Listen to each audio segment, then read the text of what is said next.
आदरणीय साथियों नमस्कार, आपका स्वागत है, अभिनंदन है अपने चैनल विधि ज्ञान चर्चा में। मैं आर.एस. धीमान एडवोकेट। साथियों आज का हमारा टॉपिक है, आज का विषय है, यानी आज हम चर्चा करेंगे उत्तर प्रदेश जोत चकबंदी अधिनियम 1953 के अध्याय 5 के संबंध में। अध्याय 5 का नाम है प्रकीर्ण। प्रकीर्ण का मतलब होता है विस्तार या फैलाव। तो साथियों इसके पहले जो हमारा भाग 8 का वीडियो था वो अध्याय 4 के संबंध में था, जिसका नाम था योजना का लागू किया जाना। तो साथियों जो हमारे चैनल पे हमारे व्यूअर्स नए हैं, अभी तक हमारे चैनल को सब्सक्राइब नहीं किया है, कृपया चैनल को सब्सक्राइब कर लें, वीडियो को शेयर करें, लाइक करें और साथियों कमेंट भी किया करें। तो साथियों आइए इस टॉपिक को व्हाइट बोर्ड पे विधिवत तरीके से समझते हैं। उत्तर प्रदेश जोत चकबंदी अधिनियम 1953 अध्याय 5 प्रकीर्ण, ये हमारा भाग 9 का वीडियो है। अध्याय 5 को धारा 37 से लेकर के धारा 53 तक में कवर किया गया है। जो अध्याय 5 है इसको धारा 37 से लेकर धारा 53 तक में कवर किया गया है। इसमें जो धारा 37 वो निरसित धारा है, धारा 37 रिपील धारा है, इसको अधिनियम से निकाल दिया गया है। धारा 38 है साक्षियों को उपस्थित करने तथा अन्य विषयों के अधिकार। जो भी चकबंदी न्यायालय हैं उनको यह अधिकार प्राप्त है कि जिस प्रकार से सिविल न्यायालय को साक्षियों को उपस्थित कराने, अभिलेख मंगाने का अधिकार प्राप्त है, उसी प्रकार से चकबंदी न्यायालयों को भी यह अधिकार प्राप्त हैं। उसके बाद धारा 39 है लेख प्रस्तुत करने का अधिकार। कोई भी चकबंदी अधिकारी, चकबंदी न्यायालय कोई भी लेख प्रस्तुत करने का आदेश दे सकता है। अब साथियों देखते हैं धारा 40 चकबंदी संचालक, उप संचालक चकबंदी, बंदोबस्त अधिकारी चकबंदी, चकबंदी अधिकारी तथा सहायक चकबंदी अधिकारी के सामने कार्रवाइयों का न्यायिक कार्रवाई माना जाना। कहने का मतलब है जो धारा 40 में बताया गया है, ये प्रावधान है कि चकबंदी संचालक, उप संचालक चकबंदी, बंदोबस्त अधिकारी चकबंदी, चकबंदी अधिकारी तथा सहायक चकबंदी अधिकारी के समक्ष जो भी कार्रवाइयां होंगी, जो भी निर्णय दिए जाएंगे वो न्यायिक निर्णय, न्यायिक कार्रवाइयां मानी जाएंगी। उसके बाद धारा 41 है मालगुजारी अधिनियम 1901 का लागू किया जाना। धारा 41 में है कि जो मालगुजारी अधिनियम 1901 था वो चकबंदी अधिनियम के समय लागू रहेगा जब तक कि चकबंदी अधिनियम में कोई परिवर्तन न किया जाए।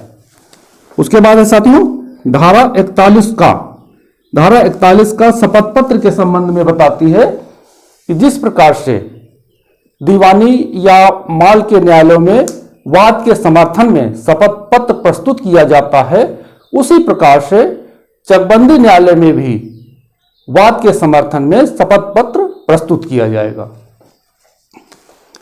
उसके बाद देखते हैं साथियों धारा 42 है अधिकारी और प्राधिकारी। जो धारा 42 है वो बताती है अधिकारी और प्राधिकारी के संबंध में कि राज्य सरकार ऐसे क्षेत्रों में ऐसे अधिकारी तथा प्राधिकारी नियुक्त कर सकती है जो इस अधिनियम के उपबंधों को कार्यान्वित करने के लिए आवश्यक हो। उसके बाद साथियों देखते हैं धारा 42 का में है लिपिक तथा गणना संबंधी भूलों की शुद्धि। धारा 42 में लिपिकी तथा गणना संबंधी यदि कोई भूल हुई, कोई त्रुटि हुई है तो उसको शुद्ध करने के संबंध में है। उसके बाद धारा 43 निश्चित धारा है। जो धारा 43 है वो निश्चित धारा है, इसको अधिनियम से निकाल दिया गया है, रिपील धारा है। उसके बाद धारा 44 है प्रतिनिधान। प्रतिनिधान का मतलब होता है स्थापन। धारा 44 में बताया गया है कि अधिकारियों के अधिकारों को किसी अन्य अधिकारी या प्राधिकारी को प्रदान कर सकती है राज्य सरकार। उसके बाद साथियों देखते हैं धारा 44 का उच्चतर प्राधिकारी द्वारा न्यूनतम प्राधिकारों का प्रयोग। इसमें कहने का मतलब है जो उच्चतर अधिकारी है उसके द्वारा न्यूनतम प्राधिकारों का प्रयोग किया जा सकता है। जैसे कि चकबंदी अधिकारी है वो सहायक चकबंदी के अधिकारों का प्रयोग कर सकता है। आप साथियों देखते हैं धारा 45 मापन तथा परिच्छेदन प्रयोजनों के लिए भूमि पर प्रवेश करने का अधिकारियों का अधिकार, यानी कि मापन या परिच्छेदन संबंधी कोई मामला है तो भूमि पर अधिकारियों को प्रवेश करने का पूरा अधिकार होगा, यानी कि वो भूमि को माप सकते हैं और उसमें जो परिवर्तन है वो कर सकते हैं, जैसे किसी भूमि को कम या ज्यादा करना। तो इस प्रकार से जो अधिकारियों के अधिकार हैं वे भूमि पर प्रवेश करके इस प्रकार के अपने अधिकारों का उपयोग कर सकते हैं। उसके बाद साथियों देखते हैं धारा 45 का है धारा 5 का उल्लंघन करने का दंड। कहने के बाद चकबंदी के दौरान यदि कोई व्यक्ति धारा 5 के अंतर्गत बिना अनुमति के भूमि का विक्रय करता है तो उसको दंडित किए जाने का प्रावधान है और यह दंड 1000 रुपए तक है। उसके बाद साथियों देखते हैं धारा 46 है मापन या सीमा चिन्हों को नष्ट करने, हानि पहुंचाने अथवा हटाने के संबंध में दंड। धारा 46 बताती है कि मापन या सीमा चिन्हों को नष्ट करने, हानि पहुंचाने अथवा हटाने के संबंध में दंड का प्रावधान है। जैसे कि विभाग द्वारा मापन का कोई चिन्ह लगाया गया है, सीमा का कोई चिन्ह है और यदि इस प्रकार के चिन्हों को कोई व्यक्ति नष्ट करता है, हटाता है या हानि पहुंचाता है तो उसे दंड दिया जाएगा। ये दंड विभाग द्वारा प्रति चिन्ह 50 रुपए के अनुसार लिया जाता है। अब साथियों देखते हैं धारा 47। धारा 47 है अधिनियम द्वारा स्वीकृत की जाने वाली अपील आदि। धारा 47 में यह प्रावधान है इस अधिनियम के उपबंधों के अधीन जारी की गई आज्ञा के विरुद्ध अपील या पुनरीक्षण के निमित्त आवेदन प्रस्तुत नहीं किया जा सकता है, यह बताया गया है। अब साथियों देखते हैं धारा 48 पुनरीक्षण और अभिदेशन। चकबंदी संचालक के अधीनस्थ जो भी न्यायालय हैं उनके द्वारा कोई आदेश पारित किया जाता है तो उनकी सत्यता की जांच कर सकता है। आप साथियों देखते हैं धारा 48 का है। धारा 48 के का में बताया गया है निष्क्रांत संपत्ति के संबंध में विशेष उपबंध। कहने का मतलब है यदि किसी भूमिधर की भूमि का कोई भाग निष्क्रांत संपत्ति में जाता है तो वो निष्क्रांत संपत्ति मान ली जाएगी और यदि किसी निष्क्रांत संपत्ति का कोई भाग भूमिधर के हिस्से में आता है, उसके खाते में आता है, उसके गाटे में आता है तो उसे भूमिधर घोषित कर दिया जाएगा। उसके बाद साथियों देखते हैं 48 खा कब्जे का विनिमय। 48 खा में कब्जे के विनिमय के संबंध में है यदि कोई पक्षकार अपने कब्जे का विनिमय एक्सचेंज करना चाहते हैं तो वो कर सकते हैं। ये चकबंदी के हित में है तो चकबंदी विभाग द्वारा उनका विनिमय कर दिया जाएगा और ये विनिमय का आवेदन धारा 27 के पूर्व ही होना चाहिए। उसके बाद देखते हैं साथियों धारा 49 है दीवानी तथा माल के न्यायालयों के अभिक्षेत्र पर रोक, यानी कि जो मामले दौरान चकबंदी उठाए जाने चाहिए थे और नहीं उठाए गए हैं उनको चकबंदी के बाद उन पर कोई विचार नहीं किया जाएगा, यानी कि धारा 49 से वो बाधित होंगे। धारा 49 उन पर रोक लगाती है। उसके बाद 49 का है इस अधिनियम तदधीन बनी नियमावली के अंतर्गत की गई कार्रवाई के लिए सुरक्षा, यानी कि इस अधिनियम के अंतर्गत जो कार्रवाई की गई है अधिकारियों को सुरक्षा प्रदान करती है। धारा 49 का जो है इस अधिनियम के अंतर्गत अधिकारियों द्वारा की गई कार्रवाई में सुरक्षा प्रदान करती है। उन अधिकारियों के विरुद्ध कोई वाद योजित नहीं किया जा सकता है। उसके बाद धारा 50 है न्याय शुल्क से मुक्ति।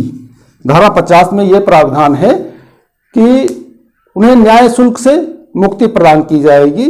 जो शपथ पत्र में जो स्टैंप लगता वही लगेगा और कोई अन्य शुल्क देय नहीं है चकबंदी में वाद योजित करने के लिए।